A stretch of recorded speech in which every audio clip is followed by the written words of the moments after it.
RTI Live News. Ask for right. Mahabub Nagar పట్టణం railway station చౌరస్తా నందు నేషనల్ దోబీ రిజర్వేషన్ సంఘ్ మరియు తెలంగాణ రజక రిజర్వేషన్ సమితి ఆధ్వర్యంలో సావిత్రిబాయి పులే 127వ వర్ధంతి కార్యక్రమం ఘనంగా జరిగింది. ఈ కార్యక్రమంలో ఉమ్మడి జిల్లా అధ్యక్షుడు కేతూరి శివన్న సావిత్రిబాయి పులే యొక్క 3 జనవరి జన్మదినం సందర్భంగా ఆ రోజు మహిళా దినోత్సవంగా ప్రకటించాలని ఆయన డిమాండ్ చేశారు. ఈ కార్యక్రమానికి ముఖ్య అతిథిగా జాతీయ నాయకుడు నడిమింటి శ్రీనివాస్ రావడం జరిగింది. అలాగే ఉమ్మడి జిల్లా అధ్యక్షుడు జలనీల నాగన్న, జిల్లా అధ్యక్షుడు సిహెచ్ రాజు, జిల్లా వర్కింగ్ ప్రెసిడెంట్ రుద్రారం సత్యం, పట్టణం అధ్యక్షుడు యదేష్ కుమార్, పట్టణ అధ్యక్షుడు ఎస్, పట్టణ ఉపాధ్యక్షుడు బి బాలకృష్ణ, పట్టణ వర్కింగ్ ప్రెసిడెంట్ నాగేష్ మరియు కమిటీ సభ్యులు శ్రీ చంద్రయ్య, చెన్నంగారి విజయ్ కుమార్, బాగన్న, యాదయ్య, రామకృష్ణ, శ్రీనివాస్ మరియు కమిటీ మెంబర్స్ పాల్గొన్నారు.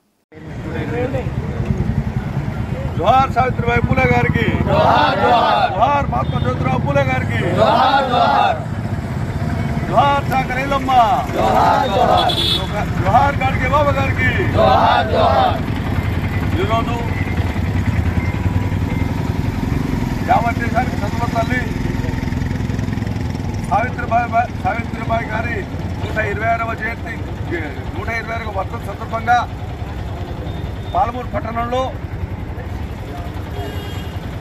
రజక సంఘాల ఆధ్వర్యంలో పనిచేసినటువంటి ఐలమ్మ వర్ధంతి కార్యక్రమానికి వచ్చినటువంటి జిల్లా అధ్యక్షులందరికీ పేరు పేరున, అదేవిధంగా సంఘ సభ్యులందరికీ పేరు పేరున నమస్కారాలు.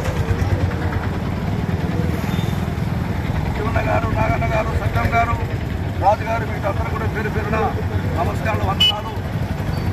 ఇప్పుడు ఒకసారి మనం గమనించాల్సిందే, సుమారు 100 సంవత్సరాల క్రితం దేశంలో బ్రాహ్మణీయ వ్యవస్థ ఉన్నటువంటి వ్యవస్థలో అట్టడుగు వర్గాలు చదువుకోవడం దూరం ఉన్నటువంటి రోజుల్లో చదువు అనే మాట చెప్తే నాలుకలు కట్ చేసేవాళ్ళు, లేదా సీసం పోసేవాళ్ళు, లేదా ఊరికి దూరంగా నెట్టుబడే ఆ రోజుల్లో మాత్రం జ్యోతిరావు గారు చదువుకొని నా సమాజం ఎందుకు దూరమైన ఒకసారి వాళ్ళు ఆలోచన చేసి బలహీన వర్గాలు చదువుకుంటే తప్ప చైతన్యం కాదని ఒక సంకల్పంతో వాళ్ళు చదువుకొని వారి భార్య సావిత్రిబాయి గారికి చదువు చెప్పి భారతదేశంలో మొట్టమొదటి పంతులమ్మగా చేసినటువంటి మహనీయుడు మాత్రం జ్యోతిరావు ఫులే గారు. ఆ రోజు సావిత్రిబాయి భార్య గారు వారు పాఠశాల పెట్టి అనేక ఇబ్బందులు కలిగించడం, లేదా పెళ్లి నీళ్ళు దండడం, పోకుండా మాన్పించడం, లేదా వాళ్ళు ఉన్నటువంటి పెద్దలతో ఒత్తిడి చేయడం, చివరికి ఎంతవరకన్నా మీకు స్కూల్ ఎందుకు అవసరమని కానీ తీసుకుంటుండే బ్రాహ్మణీయ వ్యవస్థను కాదని మొట్టమొదటి సర్వతండ్రిగా సావిత్రిబాయి పేరు భారతదేశం అంతా చెప్తూ ఉందంటే చాలా మన గర్వకాలం అంటుంది. అంతేకాదు ఇలా మహిళా ఉపాధ్యాయులు చాలా మంది ఉన్నారు. సావిత్రిబాయి గారు వర్ధంతి జయంతి తెలియని వాళ్ళు చాలా మంది ఉన్నారు. వాళ్ళు అసలు ఎందుకు ఉద్యోగాలు మాకు వచ్చి కూడా వాళ్ళకి వెళ్ళదు. ఇలా మనంగా చేయాల్సింది ఆ మహనీయురాలకి దండేసేది ఎవరైతే ఉపాధ్యాయ మహిళలు ఉన్నారో వాళ్ళు పెద్ద ఎత్తున చేయాలి, కార్యక్రమం చేయాలి. కానీ ఉద్యోగాలు చేసినట్టు వాళ్ళు అసలు సావిత్రిబాయి నుంచి మాకు ఉద్యోగాలు వారికి ఏనాడు కూడా తెలిసే ఆస్కారం కూడా లేదు. ఈ మనకు ఉన్నటువంటి మహనీయులు ఎవరైతున్నారో, శాస్త్రాలు బుక్కులు రాసినటువంటి పెద్దలు ఎవరైతున్నారో ఈ మహనీయుల చేతులు మరుగున పడేసిండ్రు. ఎప్పుడైతే ప్రజా సంఘాలుగా, ప్రజా ఉద్యమాలుగా ప్రజల మధ్యకు రావడం జరిగిందో అప్పుడు మన మహనీయులు మనం బయటకు తేవడం ప్రారంభం చేసేయాలి. భయపడి మనకు ఈ పాలకులు కేవలం ప్రజా సంఘాలకు, ప్రజా ఉద్యమాలకు, కుల ఉద్యమాలకు భయపడి ఇలా మహనీయులకు దండలేసే కార్యక్రమం తీసుకుంటున్నారు. చాలా దౌర్భాగ్యమైన విషయం.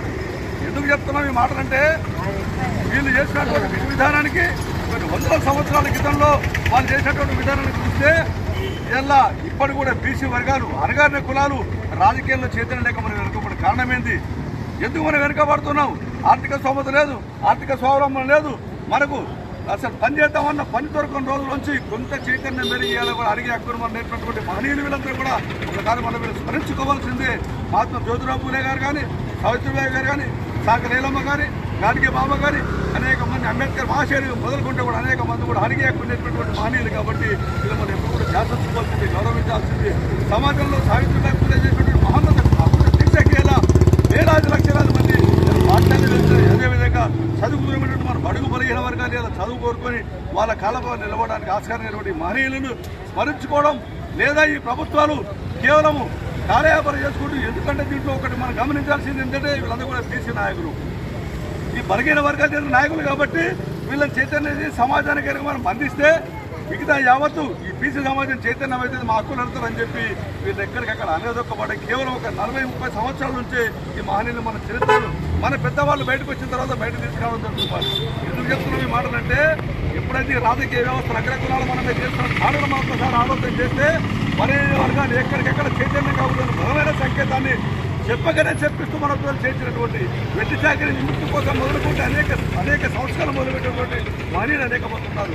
చిన్నదానికి పెద్దదానికి ఉద్యమం చేస్తే తప్ప సమాజంలో మనకంటూ బతుకులేనటువంటి వ్యవస్థ ఏర్పడినటువంటి ఈ అద్భుత సిస్టంలో మనం ఎక్కడది ఎందుకు పని కావాల్సి వచ్చిందంటే అగ్రకుల పెద్దదారులు బ్రాహ్మణీయ వ్యవస్థలో మనం పూర్తిగా అడిగంటిపోయి ఎందుకు పనికిరాని వాళ్ళగా మిగిలిపోయిన సమాజంలో చేతి వృత్తులు చేసేవాళ్ళు ఎవరైతే ఉన్నారో కేవలం వారు ఉత్పత్తి కులాలుగా మారి మీరు సేవ చేయండి, మేము బతుకుతాం, మేము కూర్చుంటామని చెప్పి ఒక సంకల్పాన్ని మనపై వృత్తి ఎప్పటికీ ఇన్ని కులాలను కూడా సేవగా కులాడే జాతక కులాడే మీరు అడిగే హక్కులు ఉండకూడదు, ప్రశ్నించే విధానం మీకు రాకూడదని చెప్పి బలంగా మనపై వృత్తి మన పెద్దల నుంచి మన తాతల నుంచి మన ముత్తాదుల నుంచి మనపై వృత్తి ఈరోజు కొంచెం మార్పు చెంది ఒక 10% నుంచి 20% చేయాలి మనం అధికారిగా నేర్చుకున్నామంటే ఈ మహనీయులు పెట్టినటువంటి దారి. కాబట్టి సావిత్రిబాయి ఫులే గారు చేసినటువంటి మహోన్నత దీక్షకు భారతదేశంలో అనేక మంది మహిళలు విద్యావంతులు మేధావులు ప్రొఫెసర్లు రాజకీయాలన్నింటిలో కూడా రాణిస్తున్న కారణం ఏంటంటే ఆ రోజు ఈ తల్లి గారు బయటికి రాకపోతే ఇప్పుడు కూడా మనం వాళ్ళు ఏదో పనిచేసుకుని అందుకే ఈ మహిళల కానీ కూడా అడుగుతూ ఉన్నాం.